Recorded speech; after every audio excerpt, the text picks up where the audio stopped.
If you're looking to jumpstart your savings account in a short amount of time, doing a no-spend month can definitely help. And most people are familiar with how these work. And for anybody who isn't, basically for 1 month or 30 days, you agree to only spend money on necessities. So this means no needless shopping on things like clothes, household items, eating out, or entertainment.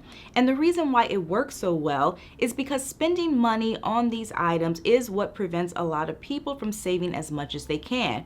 So if you can eliminate these expenses, you can give your savings account a boost. And a no-spend month is also great because it can kind of open your eyes to bad spending patterns, because what you're able to save within those 30 days might be far more than you expected. But deciding to do a no-spend month and actually having a good month are two completely different things. So today we're going to look at a few tips that can help you have the most successful 30 days ever. But before we start, don't forget to like and comment for the algorithm, even if it's just to say hi, and definitely subscribe if you like personal finance and you want to see more videos like this. The first thing is to realize that timing is everything. If you have a pattern of overspending, or maybe you're just not good at saving money, getting through a no-spend month might be especially challenging for you because you might be used to spending your money without any restrictions. For this reason, it is so important to do everything possible to remove any type of hurdle or obstacle that will interfere with having a good month. So before you even get started, grab your calendar, look at the next 30 days in advance,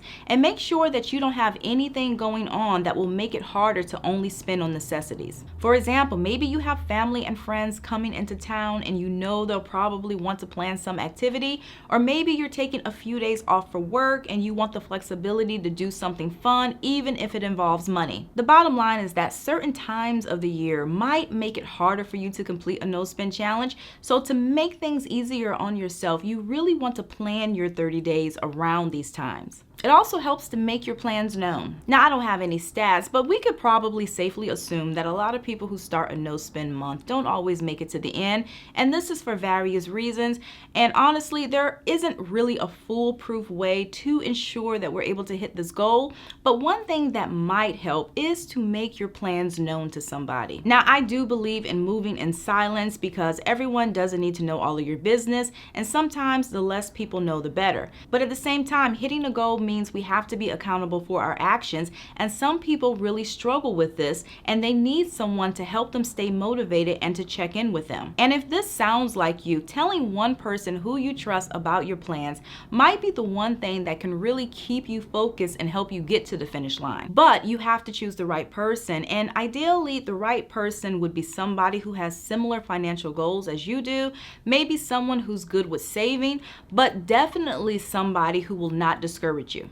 It also doesn't hurt to create a few obstacles to saving money. At the beginning of the month, everything might go well. However, as you move along in the month, maybe as you get closer to the halfway point, you might start to feel the urge to spend. Now, I'm not saying that this will happen, but you should at least prepare for the possibility and put some measures in place that can prevent you from giving in. And there's so many things that you can do. For example, you might remove all saved credit card numbers to make online shopping a little harder. You can also freeze your credit card, which temporarily prevents you from using it if your bank offers this feature. Another option is to only keep what you need for necessary expenses in your checking account. And unless you're buying a necessity, leave your credit card and debit cards at home. The less temptation you have, the easier it's going to be to get through the month. And you really do want to fight those urges because that's really the only way that you're going to be able to get control over your spending. It's also important that you continue to have fun. Planning a no-spend month does not mean that you have to sit in the house bored for 30 days. You can still have fun, and I actually encourage you to do this because for some people, boredom is a huge spending trigger. But the key here is to choose entertainment and recreation that doesn't cost you anything. And one thing I've learned over the past 2 years is that you do not have to spend a dime to have a good time. When going to the movies, eating out, and other activities were not an option, we got creative and started doing things that we hadn't either done before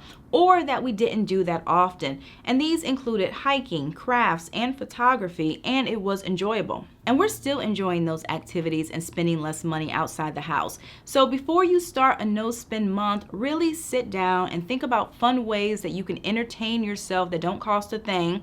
That way it doesn't feel as if you're missing out on a good time. Also, don't allow yourself a treat if it involves money. Now, one thing I've always stressed is that you really should not deprive yourself long term to hit a savings goal, because for a lot of people, that approach can backfire. However, since we're only talking about 30 days here, denying yourself for this length of time isn't such a bad thing. And the reason I discourage splurging with a 30-day challenge, even on a low-cost item, is because it can potentially set you back. It takes some people time to really get into a savings routine, and they have to really learn to control their urges. So if they're doing a 30-day no-spend month and they treat themselves too soon, that might be all it takes to blow the challenge and for them to revert to old habits. So if you're planning a longer no-spend challenge, meaning it's going to go beyond the 30 days, I do recommend first allowing yourself to adjust to spending less, and then you can start introducing splurges. Also, if you do have a setback, don't use mistakes as an excuse to give up. The reality is that many people will give into their spending urges because, as we said earlier, many people really struggle with saving money. And sometimes when people have a setback, they'll like throw their hands in the air and be like, oh, well, I tried. But that's not really the way you want to handle this. If you're really struggling with the challenge and you fall off, simply restart the clock for another 30 days. And if you happen to fall off again, that's okay too. Restart the clock again. And what will happen, hopefully, is that with each reset, you're able to get further along in the challenge, where eventually you're able to make it the entire 30 days. And if you have a setback because you purchased something that wasn't a need, you might be able to get back on track by returning the item if that's an option. And the last tip is to definitely meal prep. When I think back to when I did money saving challenges in the past, food was definitely my downfall, or more specifically, restaurant food. And I'm sure that a lot of you know how this goes. You go to the store, you stock up the kitchen, you plan to cook, but then evening comes, you're tired, you don't feel like it, and you end up ordering something. And when you think about an entire month, there are sure to be days when you feel like this. So a few tips that might help include meal prepping for the week, maybe on a Sunday, or using your crock pot more often. You can even plan for larger meals so that you have more left over, which you can possibly freeze and then pull out on those nights when you don't feel like cooking. So that's all that I have for you guys. Thank you for watching this video. I really hope that you enjoyed it. And if you did, please give me a thumbs up. And if you haven't already, definitely consider subscribing. I talk a lot about money topics. So if you like videos like this, I do post every weekend and sometimes during the week. Thank you again for watching, and I'll see you in a few days.